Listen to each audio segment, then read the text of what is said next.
Hello dear students, welcome to AEC plus, a digital platform of advance engineering classes. और आप हैं इस SSC JEE mains के practice sessions में। जो सब्जेक्ट हम डिस्कस कर रहे हैं अभी यह है सर्वेइंग, और सर्वेइंग में हम क्वेश्चंस लेके चल रहे हैं up to the GATE and EAC level, जैसे क्वेश्चन मेंस के एग्जाम में एक्सपेक्ट किए जा सकते हैं। तो चलिए स्टार्ट करते हैं सेशन को without wasting any more time. एक बेसिक सी इन्फॉर्मेशन मैं आप लोगों से शेयर करना चाहता हूं कि ये जो हम सेशंस यहां पर लेकर चल रहे हैं आप लोगों के सामने, ऐसे ही सेशंस हम लोगों ने ऑलरेडी एसएससी जेईई मेंस के बैच में कवर अप कर लिए हैं। जो बैच ऑलरेडी 15 अक्टूबर से स्टार्ट हो चुका है, जहां पर आपको ना सिर्फ प्रैक्टिस लेकिन आपके रिवीजन के लिए क्विक रिवीजन सेशंस भी इंक्लूड किए गए हैं हर सब्जेक्ट के लिए, जिनको आप देखकर अपने सब्जेक्ट को काफी जल्दी रिवाइज कर सकते हैं। आपको इसमें टेस्ट सीरीज भी मिल रही है, आपको इसी में प्रैक्टिस सेशंस भी मिल रहे हैं, और सारे ही सेशंस के आप पीडीएफ डाउनलोड कर सकते हैं for your last moment revision. ये तो थी बात इस बैच की। इस बैच को एनरोल करके आप अपने प्रिपरेशन को बेहतर कर सकते हैं, कंसाइज कर सकते हैं, फोकस कर सकते हैं विदाउट एनी डिस्ट्रैक्शन, और आपकी प्रिपरेशन कंटिन्यूस चलती चली जाएगी। तो चलिए आगे बढ़ते हैं। ये आज जो हमारा लेक्चर नंबर 8 है, ये बेस्ड है on to the various instruments and their functions, क्या क्या होते हैं। जीआईएस जीपीएस पर बेस्ड क्वेश्चन है, असर्शन रीजन के बेस्ड क्वेश्चन है हमारे पास। कैसे लेके चलने वाला है इसी को हम स्टार्ट करते हैं। तो the very first question that we have, which of the following instruments have both horizon glass and an index glass?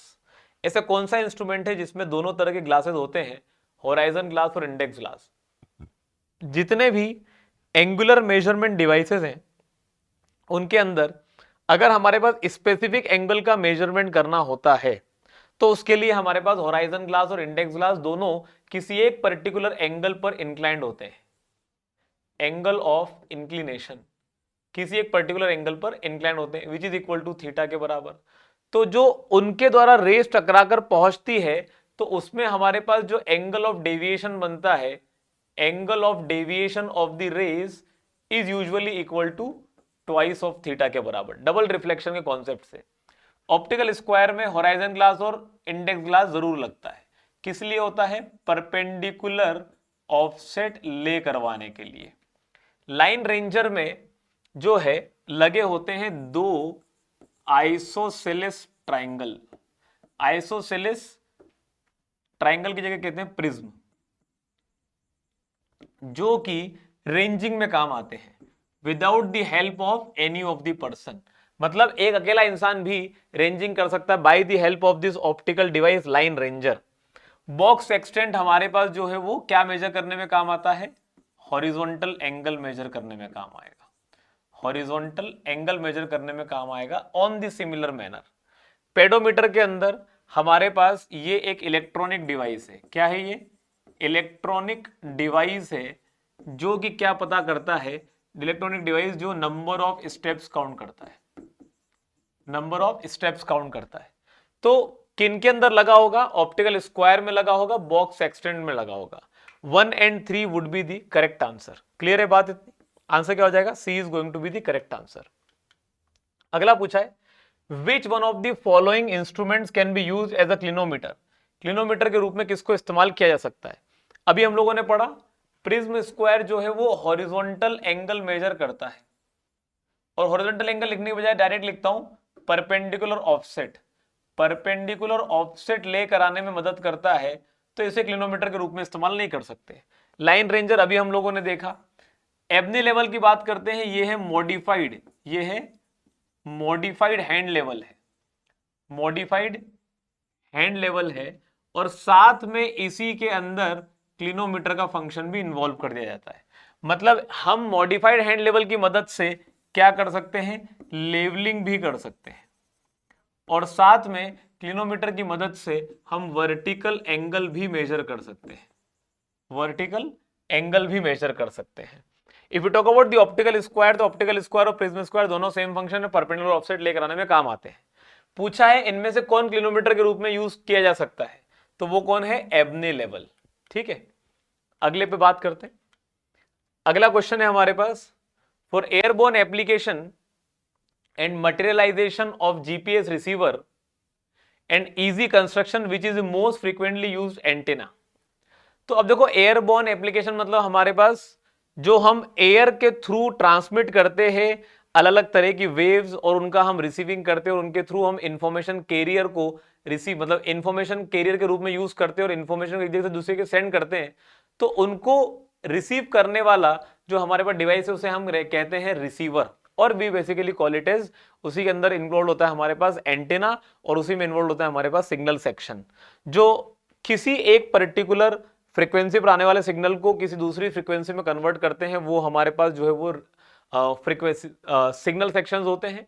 वहीं पर हमारे पास जीपीएस रिसीवर के अंदर एक होता है एंटीना, जो सिग्नल को रिसीव करने का काम करता है। एंटीना के बारे में जरा समझो, आपके पास कुछ होते हैं नॉन डायरेक्शनल एंटीना और कुछ होते हैं डायरेक्शनल एंटीना।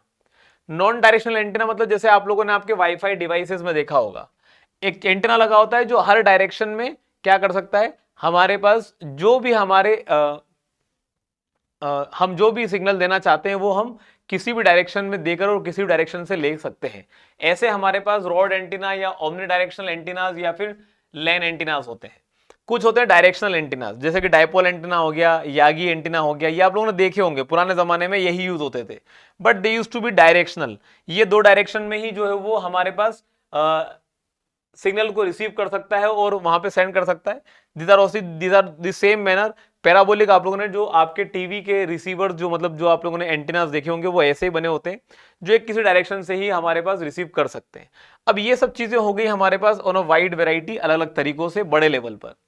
लेकिन if you have Gotan into the advance technology, तो बहुत छोटे छोटे हमारे पास एंटीनास आ गए हैं, जो कि वाईफाई एंटीनास, 5G एंटीना, या आप देख सकते हो डाइवर्सिटी एंटीना, अलग अलग तरह के एंटीनास यहाँ पर लगे हुए हैं।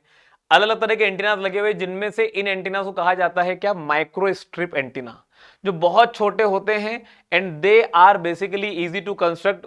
बहुत ज्यादा नंबर में इनको कहीं पर भी अप्लाई करा जा सकता है, कहीं पर भी इनको लगाया जा सकता है, and they are basically for a long run. ठीक है, तो हमारे पास यहां पर अगर हम बात करें airborne application and materialization of GPS receiver and easy construction, which is the most frequently used antenna, तो वो है हमारे पास माइक्रो स्ट्रिप एंटीना। क्या है वो, माइक्रो स्ट्रिप एंटीना।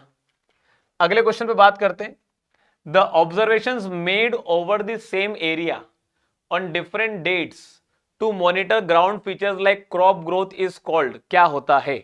देखो, जब भी हमें सैटेलाइट की मदद से जमीन पर कोई इमेज को समझने की कोशिश करना है, तो उसके लिए हमारे पास जिस भी तरह का हम ऑब्जर्वेशन करेंगे, हमें उसके रिजोल्यूशन पे बात करनी होती है।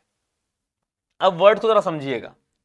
If you talk about the spatial, spatial refers to हमारे पास स्पेस या फिर एरिया ऑफ फील्ड। हम कितनी बड़ी फील्ड का जो है वो प्रॉपर ऑब्जर्वेशन कर सकते हैं, उसे बेसिकली स्पेशियल रिजोल्यूशन कहा जाता है। क्या कहा जाता है, spatial resolution. If I talk about the spectral resolution, spectral basically refers to हमारे पास, हम कह सकते हैं it refers to visibility, visibility, या फिर हम कह सकते हैं it refers to waves which are basically, हम कह सकते हैं डायरेक्टली जो कि हमारे पास पेनिट्रेटिंग हो, या फिर हम कह सकते हैं विच आर बेसिकली ट्रांसपेरेंट, जो आसानी से कहीं पर ट्रेवल कर सकती है। ठीक है, विजिबिलिटी या फिर ट्रांसपेरेंसी या वेव्स का प्रॉपर मूवमेंट, तो हम किस लेवल पर जाकर हम किस तरह की वेव्स का इस्तेमाल कर सकते हैं किसी भी चीज को समझने के लिए, उसी को हम बेसिकली कह रहे हैं spectral resolution. If I talk about the temporal resolution, तो टेम्पोरल का मतलब होता है विथ रिस्पेक्ट टू टाइम। तो किसी चीज को समझने के लिए या उसकी ग्रोथ को समझने के लिए, उसके अलग अलग टाइम पीरियड के फिनोमिना को समझने के लिए, आप टाइम के रिस्पेक्ट में कोई भी इमेजनरी को या कोई भी इमेजरी को अगर आप ऑब्जर्व करने की कोशिश करते हो, तो उसे टेम्पोरल रिजोल्यूशन कहा जाता है।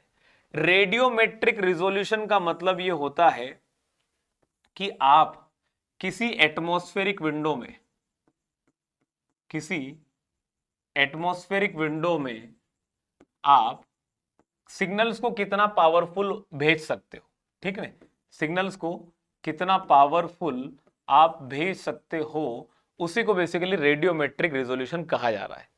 तो अब बात ये आ रही है कि हम जब किसी भी जगह से इंफॉर्मेशन गैदर करने की कोशिश करेंगे, वहां से कितना हमारे पास डाटा आ पा रहा है, जितना ज्यादा नंबर ऑफ डाटा वहां से आ पाएगा वो उतना ही ज्यादा बेहतर हमें वहां के सिग्नल्स को रिसीविंग देगा और वहां से हमारे पास उतनी ज्यादा बेहतर इमेज क्रिएट हो पाएगी।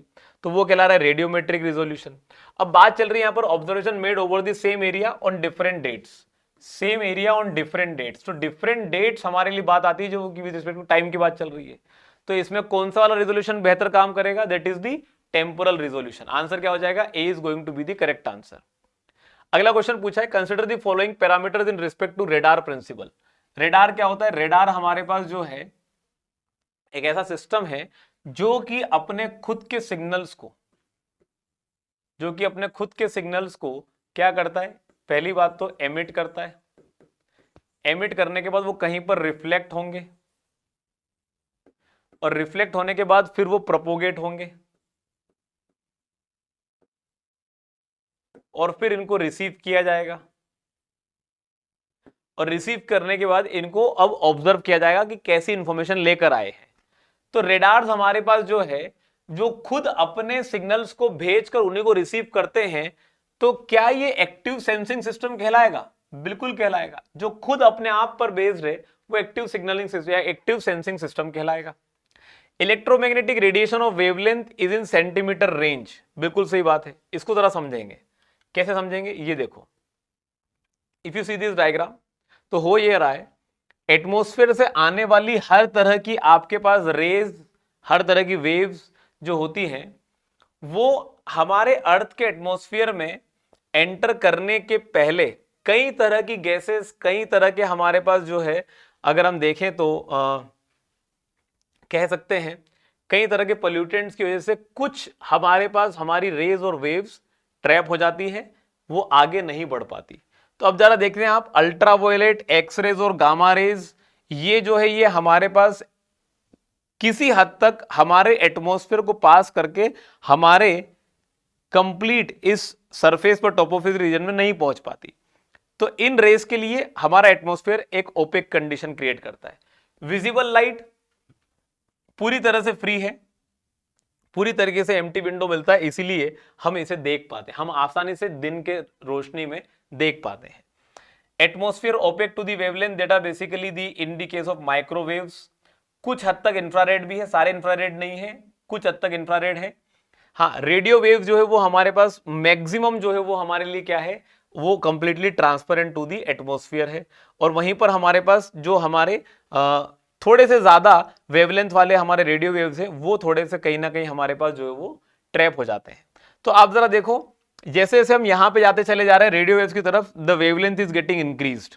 अब आप यहां पे देखोगे तो ये वाली रेडियो वेव्स की जो जिनकी हमारे पास फ्रीक्वेंसी बहुत कम है, उनकी हमारे पास जो है वो विड्थ, जो वेवलेंथ है वो बहुत ज्यादा है। जैसे कि सेलफोन हो गया, रेडियो एफएम हो गया, एएम हो गया, ये सब चीजें बहुत आसानी से हमारे पास हमारे अर्थ एटमॉस्फेयर ट्रेवल कर पाती है, इसीलिए हम इनको यूज करते हैं। अगर हम बात करें जो ह्यूमन बॉडी की द्वारा एमिट करने वाली हीट है, उसको हम आसानी से भाप नहीं पाते because it is basically completely opaque to the atmosphere. ऐसी तरह एक्सरेज, गामा रेज, इनको हम नहीं भाप पाते, नहीं देख पाते हैं। अब इसी में अगर हम बात करें तो जैसे जैसे फ्रीक्वेंसी बढ़ती चली जाएगी, वेवलेंथ कम होती चली जाएगी। वेवलेंथ कभी कभी इतनी छोटी हो जाती है, size of the atomic nuclei या फिर वाटर मॉलिक्यूल के लेवल तक चली जाती है, जिनको हमारे द्वारा या फिर किसी भी तरीके से सिस्टम से इनको निकल पाना बहुत मुश्किल हो जाता है। तो ऐसे में हमारे पास if you talk about electromagnetic radiation of wavelength is in the centimetre range, बिल्कुल सही बात है, ये सेंटीमीटर की रेंज में चली जाती है। ठीक है। It operates in visible region, नहीं, ये विजिबल रीजन में ऑपरेट नहीं करती है, इसका अपना एक खुद रीजन बनता है। ठीक है। It comprises radio detection and ranging, बिल्कुल सही बात है, हमारे पास ये जो है ये रेंजिंग डिटेक्शन के लिए जो है वो रेडियो डिटेक्शन के लिए काम में आ जाती है। तो इनमें से कौन से पैरामीटर सही निकल कर आ रहे हैं? सिर्फ ये वाला पैरामीटर गलत है, बाकी सारे पैरामीटर सही है। 1, 2 and 4 are basically the correct answer. Answer क्या बनेगा? C is going to be the correct answer. अगला क्वेश्चन पूछा है, which of the following remote sensing system employs only one detector. Only one detector का मतलब क्या होता है? अब जरा समझने की कोशिश करिएगा। जितने भी हमारे पास रिमोट सेंसिंग सिस्टम्स होते हैं, इनके दो तरीके हैं, एक है स्कैनिंग और एक है फ्रेमिंग। फ्रेमिंग का मतलब होता है छोटे छोटे एरियाज का जो है वो स्कैनिंग करके फिर इन सबको एक फ्रेम में रख के पूरे एरिया को जो है वो, या पूरे एरिया की जो है वो इंफॉर्मेशन गैदर की जाती है। एक है स्कैनिंग। स्कैनिंग पूरे एरिया को एक साथ स्कैन करके वहां की इंफॉर्मेशन गैदर करने की कोशिश करता है। तो दो तरह के हमारे पास रिमोट सेंसिंग सिस्टम्स होते हैं, जिसमें एक डिटेक्टर लगा होता है, वो है स्कैनिंग। फ्रेमिंग के अंदर मल्टीपल फ्रेम्स में हमारे पास पूरा डाटा रिकॉर्ड होता है, तो यहां पर डिटेक्टर ज्यादा लगे होते हैं। इलेक्ट्रोमैग्नेटिक स्पेक्ट्रम रिमोट सेंसिंग से कहीं कहीं तक रिलेटेबल नहीं है, और all of the above will not be the correct answer. Answer क्या होगा? सिर्फ और सिर्फ scanning will be the correct answer. पूछा है to uniquely determine the position of the user using GPS, one needs to receive signal from at least what. अगर हमारे पास कोई स्टैटिक इंफॉर्मेशन चाहिए हमें, अगर हमें स्टैटिक इंफॉर्मेशन चाहिए, तो स्टैटिक इंफॉर्मेशन हमारे पास जहां पर किसी भी इंसान की जो है वो उसकी लेटीट्यूड, उसका लॉन्गिट्यूड और साथ में उसका एल्टीट्यूड, अगर ये तीनों चीजें पता करना है तो हमें मिनिमम 3 सैटेलाइट चाहिए पड़ेगी। क्या चाहिए पड़ेगी? मिनिमम 3 सैटेलाइट चाहिए पड़ेगी। लेकिन अगर हमारे पास हम बात करें कि हमें स्टैटिक इंफॉर्मेशन के अलावा हमें चाहिए डायनामिक इंफॉर्मेशन। डायनामिक इंफॉर्मेशन का मतलब ये होता है कि हमें लेटीट्यूड, लॉन्गिट्यूड, एल्टीट्यूड के अलावा उसकी स्पीड और टाइम के रिस्पेक्ट में भी बात करना है। उसकी स्पीड किस टाइम पे कहां पर है, तो ये चीजें पता करने के लिए हमारी जो क्लॉक होती है, सैटेलाइट सारी की सारी एटॉमिक क्लॉक से अटैच होती है, या सिंक्रोनाइज होती है कह सकते हैं। तो ऐसे केस में हम उस पर्सन की स्पीड विथ रिस्पेक्ट टू, मतलब हम उसकी speed with respect to time, या किस टाइम पे कहां पर है, ये सारी कंडीशंस को भी हम डिटेक्ट कर पाते हैं। उसके लिए कम से कम 4 सैटेलाइट की जरूरत पड़ती है। तो यहां पर पूछा है टू यूनिकली डिटरमाइन, यूनिकली बताना है। तो यूनिकली का मतलब हम यहां पर रिलेट करते हैं कि हमारे पास वो कहीं ना कहीं मूव भी कर रहा होगा, इवन स्लाइट मूवमेंट भी हो तो भी वो हमारे पास मिनिमम 4 सैटेलाइट की जरूरत पड़ेगी। तो uniquely determine the position of user using GPS, one needs to receive signal from at least 4 satellite. बात है समझ में? अगले क्वेश्चन पर बढ़ते हैं। Consider the following statement with regard to global positioning system, GPS की बात चल रही है। The position of an object can be exactly determined by single satellite. भाई ये तो अभी पढ़ा हम लोगों ने, एक अकेली सैटेलाइट नहीं बता सकती। एक अकेली सैटेलाइट एक पैरामीटर ही बता पाएगी, will not be able to detect multiple parameters. पूछा है अगला सवाल, the position of the observer, moving person और vehicle on ground is determined by an orbiting satellite. बिल्कुल सही बात है, पोलर ऑर्बिटिंग सैटेलाइट से पता लगा सकते हैं। दो तरह की सैटेलाइट होती है, एक होती है हमारे पास polar orbiting satellite, polar orbiting satellite, और एक होती है हमारे पास geostationary satellite. Polar orbiting satellite जो है वो पोल टू पोल मूव करती है।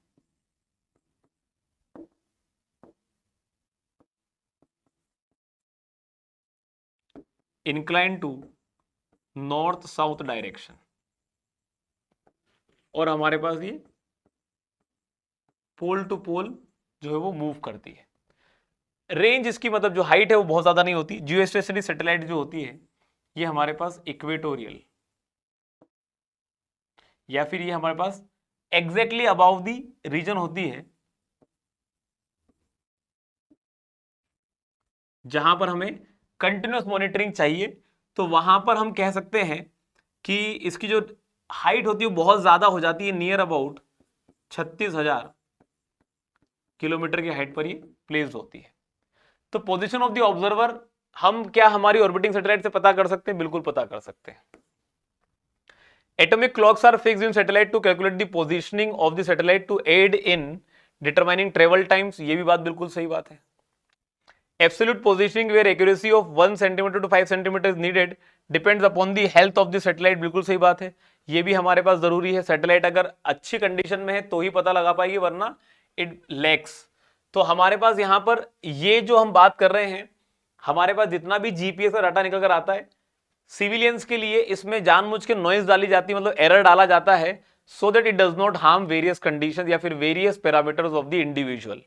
और वहीं पर जो मिलिट्री सैटेलाइट, जो मिलिट्री यूज के लिए जीपीएस का इस्तेमाल होता है, वहां पर नॉइज डाली जाती है, but only up to a level of 15 metre तक। मतलब सिविलियंस के लिए 100 मीटर तक का एरर हो सकता है, मिलिट्री के केस में it is of up to the maximum 15 metres तक का एरर हो सकता है। तो यहां पर हमारे पास जो है आंसर क्या सही हो जाना चाहिए, 2, 3 and 4, D should be the correct answer. अगला सवाल पूछा है, असर्शन रीजन का क्वेश्चन है हमारे पास। In a spherical triangle the sum of 3 sides is always less than the circumference of the greater circle. इसको जरा देखो यहां पर, I have tried showing you, आपके पास यहां पर आपको समझ में आ रहा होगा कि एक स्टेशन यहां पर है, एक स्टेशन यहां पर है और एक स्टेशन यहां पर है। तो अर्थ सरफेस पर एक इन दोनों पॉइंट से एक लाइन ड्रॉ की गई, फिर इन दोनों पॉइंट के बीच में एक लाइन ड्रॉ की गई और फिर इन दोनों पॉइंट के बीच में एक लाइन ड्रॉ की गई। तो यहां पर इन दोनों के बीच में क्या एंगल बन रहा है, यहां पर इन दोनों के बीच में क्या एंगल बन रहा है और यहां पर इन दोनों के बीच में क्या एंगल बन रहा है तो वैसे ये हमारे पास हमारा स्फेरिकल ट्राइंगल ही, क्यों, क्योंकि 3 साइड से 3 वर्टाइसेस से बनने वाला हमारे पास एक क्लोज फिगर बन रहा है। इट इज बेसिकली ट्राइंगल, लेकिन क्योंकि अर्थ कर्वेचर इसमें बहुत ज्यादा इंक्लूड हो चुका है तो इसे स्फेरिकल ट्राइंगल बोला जा रहा है। अगर इसे मैं धीरे धीरे धीरे धीरे धीरे शिफ्ट करके इक्वेटोरियल रीजन पे ले आऊं, तो अब ये पॉइंट हमारे पास एक यहां है, एक यहां है, एक पीछे घूम के यहां पर है। यहां से यहां एक लाइन ड्रॉ करी, यहां से यहां एक लाइन ड्रॉ करी और यहां से यहां एक लाइन ड्रॉ करी। इनके बीच में एंगल देखने जाओगे पॉइंट्स के बीच में, तो वो लगभग लगभग कितना हो जाएगा, 180 डिग्री हो जाएगा। यहां पर भी 180 डिग्री हो जाएगा, यहां पर भी 180 डिग्री हो जाएगा। ऑलमोस्ट 180 डिग्री के बराबर है, परफेक्ट 180 डिग्री के बराबर नहीं है। अगर परफेक्ट 180 डिग्री हो जाता तो ऐसे में पूरा घूम के आना पड़ता, मतलब पूरा घूमते पीछे और ऐसे आते तो ये पूरा एक सर्कल बन जाता, और पूरा ही एक सर्कल बन जाता तो सर्कल का सरकमफ्रेंस के बराबर तीनों की तीनों साइड्स की लेंथ हो जाती। एक ये लेंथ, एक ये वाली लेंथ और एक ये वाली लेंथ, तीनों लेंथ मिलकर सरकमफ्रेंस के बराबर हो जाती। लेकिन हमारे पास यहां पर अगर तीनों एंगल्स 180 डिग्री हो गए तो 180 डिग्री होने का मतलब ये होता है कि they are straight lines, they are straight lines, और स्ट्रेट लाइन से तो कभी भी क्लोज फिगर बन ही नहीं पाएगा। तो ऐसे में हम ये कहते हैं कि हर एक एंगल की वैल्यू 180 डिग्री से थोड़ी छोटी ही होगी, हर एक एंगल की वैल्यू 180 डिग्री से थोड़ी छोटी ही होगी। मैक्सिमम भी अगर 180 डिग्री की कंडीशन तक लेकर भी जाएं तो तीनों एंगल का समेशन 540 डिग्री से कम होगा, 540 डिग्री से कम होगा। एक एंगल की मैक्सिमम वैल्यू 180 डिग्री और तीनों का मैक्सिमम सम 540 डिग्री के बराबर होगा हर एक एंगल हमारे पास। अच्छा, तीनों एंगल का हमारे पास जो है, तीनों एंगल, हर एक एंगल अगर देखा जाए तो तीनों एंगल का समेशन मिनिमम भी कितना आएगा, 180 डिग्री के बराबर आएगा। तीनों की जो लेंथ मिलाकर हमारे पास वो एक सर्कल के सरकमफ्रेंस से छोटी आनी चाहिए। In a spherical triangle the sum of the 3 sides is always less than the circumference of the greater circle. ये बात बिल्कुल सही है, छोटा ही होना चाहिए। अगर बराबर हो गया तो फिर वो सर्कल, मतलब स्फेरिकल ट्राइंगल ना रहते हुए it would be considered as a straight line. The sum of the 3 angles of a spherical triangle is greater than 2 right angles. बिल्कुल सही बात है। आप अगर angle A plus angle B plus angle C की बात कर रहे हो तो तीनों का समेशन 180 डिग्री से बड़ा तो होगा ही होगा, क्योंकि ये प्लेन ट्राइंगल नहीं है। तो बात तो सही बात है। और तीनों का समेशन 180 180 180 540 नहीं हो सकता, तो 540 डिग्री से छोटा होगा। ठीक है, देन 6 राइट एंगल्स, तो ये वाली बात भी सही है। और अगर ऐसी परिस्थिति बनी कि तीनों का सम 180 डिग्री से बड़ा है लेकिन 540 से कम है, 540 से कम है, इसका मतलब हमारे पास यहां पर ये तीनों स्ट्रेट लाइन नहीं बन रही है, इसका मतलब ये पूरी तरह से सर्कल नहीं बन पाएगा और नहीं बन पाएगा। ऐसे में तीनों साइड्स का sum will be less than the circumference of the greater circle.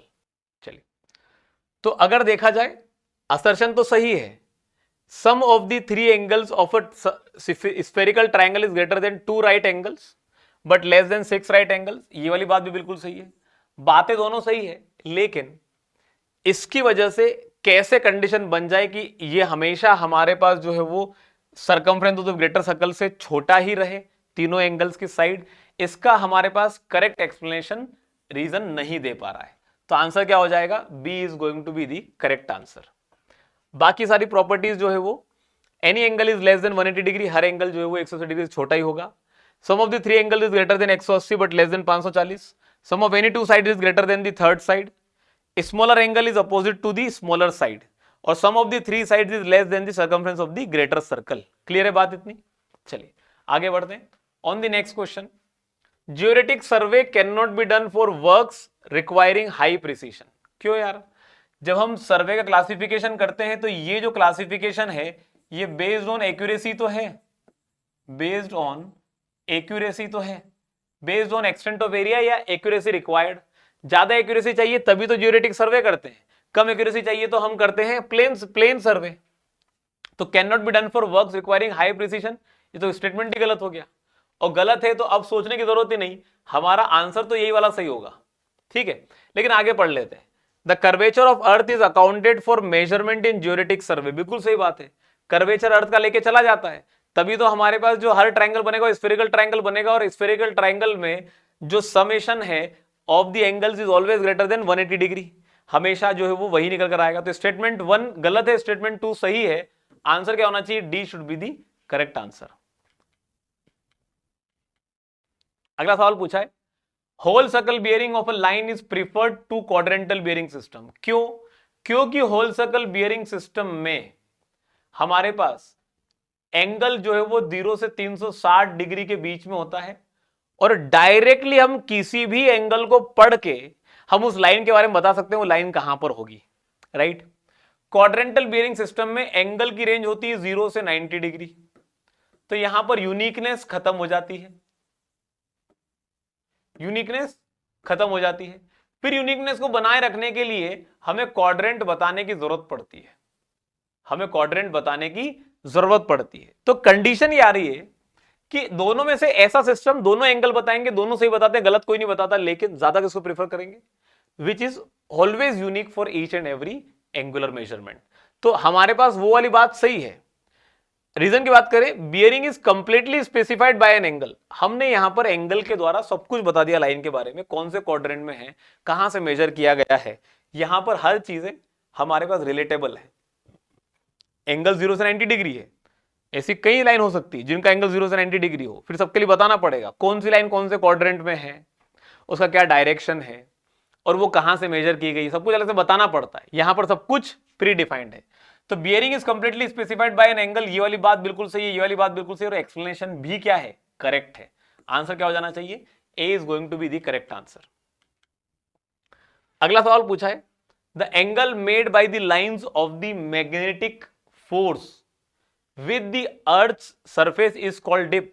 सही बात है, जब भी हमारा अर्थ सरफेस की बात की जाएगी तो अर्थ सरफेस पर अगर यहां कहीं पर आप अगर कंपास लेके खड़े हो, अगर आप यहां कहीं पर कंपास लेके खड़े हो तो compass will definitely point itself towards the pole, अपने आप को वो पोल की तरफ पॉइंट आउट करेगा। The angle made by the lines of the magnetic force with the earth surface is called dip. तो अर्थ सरफेस से अगर मैग्नेटिक लाइन कोई एंगल बनाए तो उसी को तो कहते हैं वर्टिकल एंगल को डिप। ये वाली बात बिल्कुल सही लिखी है, this is very much correct. In the northern hemisphere the south end of the needle dips downward and in the southern hemisphere the north and of the needle dips downward. ये थोड़ा गलत लिखा हुआ है। जब हम नॉर्थ पोल की तरफ जाएंगे तो नॉर्थ पोल की तरफ जाने पर मैग्नेटिक लाइंस तो पोल के अंदर जा रही है, तो नॉर्थ वाला डायरेक्शन ही तो जो है वो डिप करेगा, नॉर्थ वाला डायरेक्शन ही तो डाउनवर्ड जाएगा, साउथ वाला डायरेक्शन तो ऊपर चला जाएगा नीडल का। तो in northern hemisphere the south end of the needle dip downward, ये गलत लिखा हुआ है।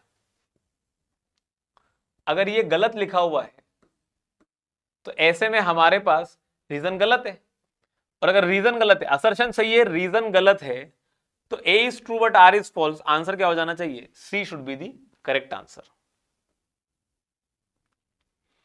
अगला सवाल पूछा है, the diurnal variation is the variation of the declination in a year from the mean position during the year.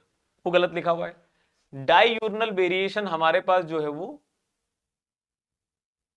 Daily variation को कहा जाता है, जो कि हमारे पास विद इन 24 आवर्स देखने को मिलता है। जो कि हमारे पास 24 आवर्स के बीच में हमारे पास कैसा वेरिएशन आता है उसकी बात चल रही है। तो जो हमारे पास ये होता है ना, declination in a year from the mean position during the year, इसे कहते हैं एनुअल या ईयरली वेरिएशन। इसे कहते हैं एनुअल या ईयरली वेरिएशन। तो पहला वाला स्टेटमेंट असर्शन ही गलत है। अगर ये पकड़ पाते हो ना बढ़िया तरीके से तो अपना काम बन जाता है। Diurnal variation is greater in summer than in winters, ये वाली बात बिल्कुल सही है। डाईयूर्नल वेरिएशन समर में ज्यादा होता है विंटर के मुकाबले, पोल पे ज्यादा होता है इक्वेटर के मुकाबले, और दिन में ज्यादा होता है शाम मतलब रात के मुकाबले। तो ये वाला रीजन सही है। पहला गलत है और दूसरा सही है, तो पहला गलत और दूसरा सही, आंसर क्या हो जाना चाहिए? D should be the correct answer. अगला सवाल पूछा है, compass survey is still use by the geologist to locate the magnetic ores. Magnetic ores का मतलब ये हो रहा है कि यहां पर हमारे पास मैग्नेटिक फील्ड बनेगी।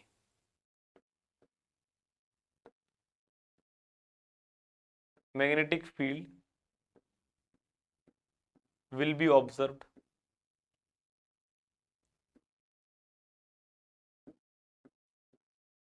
एवरीवेयर। अगर मैग्नेटिक फील्ड सब दूर बन जाएगी तो कंपास डायरेक्शन क्या दिखाएगा? How will compass show direction? क्योंकि हर तरफ से मैग्नेटिक फील्ड जनरेट हो रही है, हर तरीके से बन रही है। तो compass survey is still used by geologist to locate the magnetic ores, ये वाली बात थोड़ी सी गलत है। कंपास सर्वे करने के बजाय मैग्नेटोमीटर्स यूज करते हैं, मैग्नेटोमीटर्स इस्तेमाल करते हैं। Local attraction causes errors in compass survey due to terrestrial features either natural और मैनमेड। तो नेचुरली कोई रिसोर्स है, हमारे पास ओर्स पड़े हैं जिनकी अपनी खुद की एक मैग्नेटिक फील्ड है, तो वहां पर लोकल अट्रैक्शन की वजह से कुछ मेजरमेंट हो ही नहीं पाएगा, और मेजरमेंट हो ही नहीं पाएगा तो हमारे पास हमारा स्टेटमेंट 1 तो गलत है, 2 सही है, और 1 गलत है और 2 सही है, तो आंसर क्या हो जाना चाहिए? D should be the correct answer.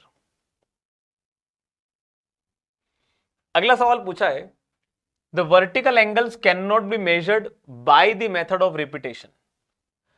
क्यों मेजर नहीं कर सकते? क्योंकि हमारे पास जब हम वर्टिकल प्लेन में देखते हैं तो हमारा जो टेलीस्कोप होता है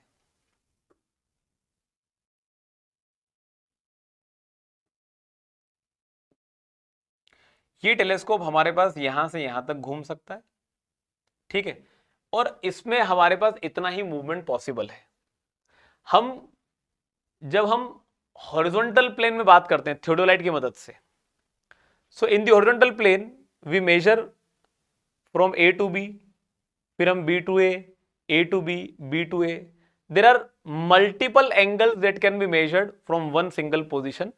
उसी को हम कहते हैं मेथड ऑफ रिपीटेशन। क्या कहते हैं उसे? Method of repetition. तो vertical angles can not be measured by the method of repetition, क्योंकि वर्टिकल एंगल्स में हमारे पास इतना ज्यादा पॉसिबिलिटी नहीं होती। तो can not be measured by method of repetition, बात तो सही लिखी है। रीजन पूछा है, there is only one rotation that is possible in the vertical plane, ये बात भी सही है, एक ही सिंगल रोटेशन हमारे पास अवेलेबल है। तो हमारे पास यहां पर हम इसी कारण से क्या नहीं कर पाते? वर्टिकल एंगल्स को रिपीटेशन मेथड से नहीं मेजर कर पाते। रिपीटेशन मेथड में मल्टीपल रीडिंग लेके उनका एवरेज लेकर हम करेक्ट रीडिंग बताने की कोशिश करते हैं। तो यहां पर हमारे पास दोनों बातें सही और करेक्ट एक्सप्लेनेशन भी है। ए का आंसर क्या होना चाहिए? A should be the correct answer. अगला सवाल पूछा है, इन द थियोडोलाइट, थियोडोलाइट में if the lower clamp is not properly clamped, अगर lower clamp screw properly clamp नहीं किया और the instrument is not firmly tighten on the tripod head, the error introduce is known as slip. मतलब आपने lower clamp screw को tight नहीं किया है और अपर क्लैंप स्क्रू आपके पास लूज है ही है, क्योंकि आपको रीडिंग लेना है, ठीक है।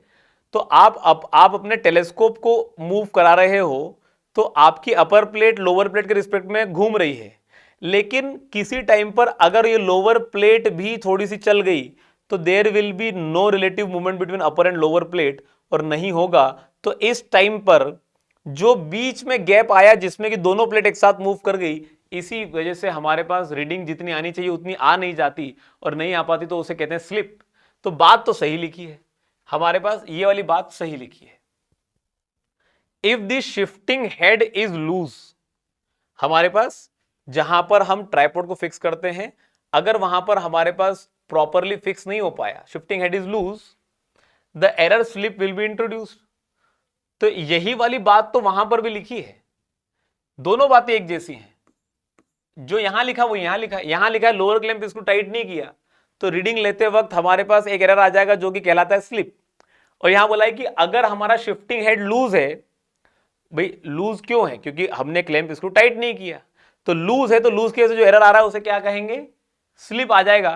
तो दोनों बातें एक ही है और दोनों सही है, लेकिन क्या इससे पता चल रहा है कि हमारे पास ये वाली कंडीशन क्यों बनी? दोनों एक ही बातें बोल रहे हैं, लेकिन हमारे पास इसका करेक्ट एक्सप्लेनेशन मिल ही नहीं पा रहा।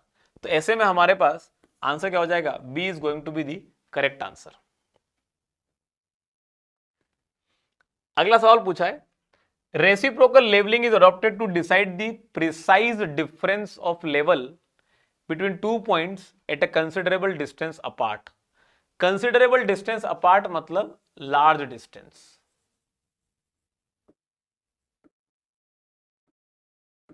और रेसिप्रोकल लेवलिंग से हम प्रिसाइज डिफरेंस ऑफ लेवल पता कर सकते हैं, क्योंकि यहां पर हमारे पास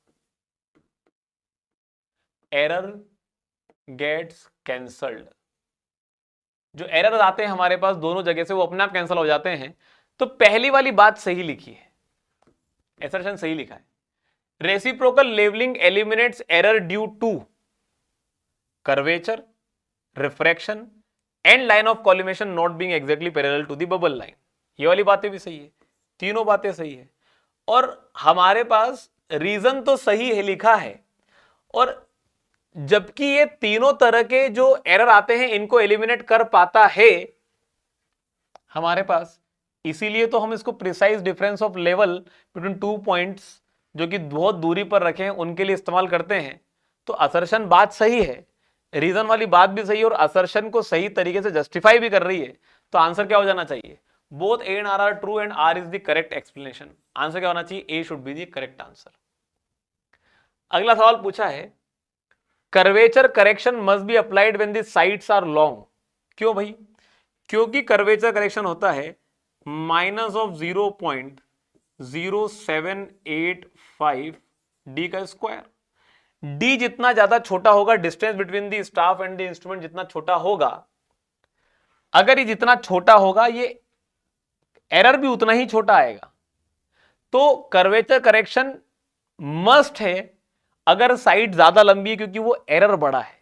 तो बड़ा एरर है तो वो करेक्शन लगाना जरूरी है, क्योंकि वो करेक्शन भी बड़ा रहेगा। तो बात तो सही है, स्टेटमेंट 1 की बात सही है। Line of collimation is not a level line but is tangential to the level line.